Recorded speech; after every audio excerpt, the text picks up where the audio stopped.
കടം വേണോ? ലോകോത്തര ബ്രാൻഡുകളുടെ എല്ലാ മൊബൈൽ ഫോണുകളും smart TV, smart watch, headset തുടങ്ങിയ എല്ലാ ഗാഡ്ജറ്റുകളും തവണ വ്യവസ്ഥയിൽ സ്വന്തമാക്കൂ. ജ്യോതി മൊബൈൽസ്, ഏരൂർ. ഒരാഴ്ച മുമ്പ് വടിവാൾ വീശി ഭീകരാന്തരീക്ഷം സൃഷ്ടിച്ച ബ്ലോഗർ ശ്രീജിത്ത് വീണ്ടും പിടിയിലായി.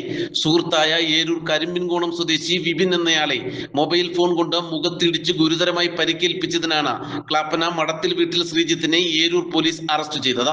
ഇക്കഴിഞ്ഞ 24 രാത്രി 8:30യോടെയായിരുന്നു സംഭവം. പ്രതിയായ ശ്രീജിത്ത് സോഷ്യൽ മീഡിയ വഴി പലരെയും അധിക്ഷേപിക്കുന്ന വീഡിയോകളും വിപിൻ ഉൾപ്പെടെയുള്ളവരുടെ ഫോട്ടോ പോസ്റ്റ് ചെയ്യുകയും ചെയ്തിരുന്നു. ഇത് ചോദ്യം ചെയ്തതിനുള്ള വിരോധത്തെ തുടർന്ന് പത്തടി വൈദ്യഗിരിയിൽ വെച്ച് വിപിനെ ആക്രമിക്കുകയായിരുന്നു. മുഖത്ത് ഗുരുതരമായി പരിക്കേറ്റ വിപിന്റെ 3 പല്ലുകൾ ഇളകിപ്പോയി. ഇയാൾ അഞ്ചലിലെ സ്വകാര്യ ആശുപത്രിയിൽ ചികിത്സയിലാണ്.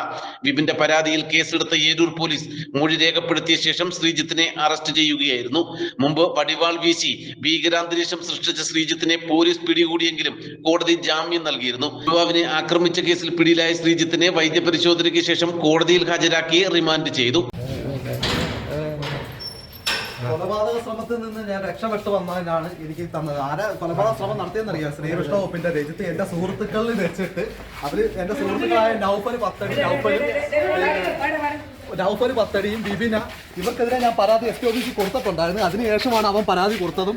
ഈ പരാതി കൊടുത്തതിന് ശേഷമാണ് എനിക്ക് FIR പെട്ടെന്ന് ഇട്ടത്.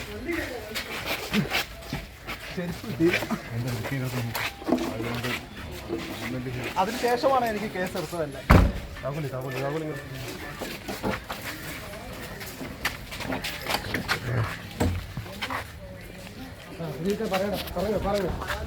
പരാതി കൊടുത്തതിന് ശേഷം SP ഓഫീസിൽ ഞാൻ പരാതി കൊടുത്തതിന് ശേഷമാണ് ഈ ബിബിന്റെ പല്ല് നേരത്തെ ഓൾറെഡി ഇടിച്ചാരാണ്ട് കളഞ്ഞതായിരുന്നു ഈ പല്ല്.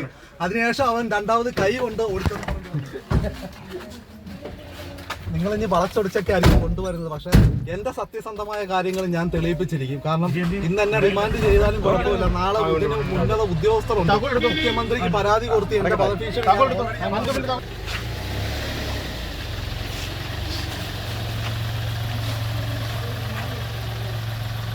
നാട്ടുവാർത്ത, ഏരൂർ.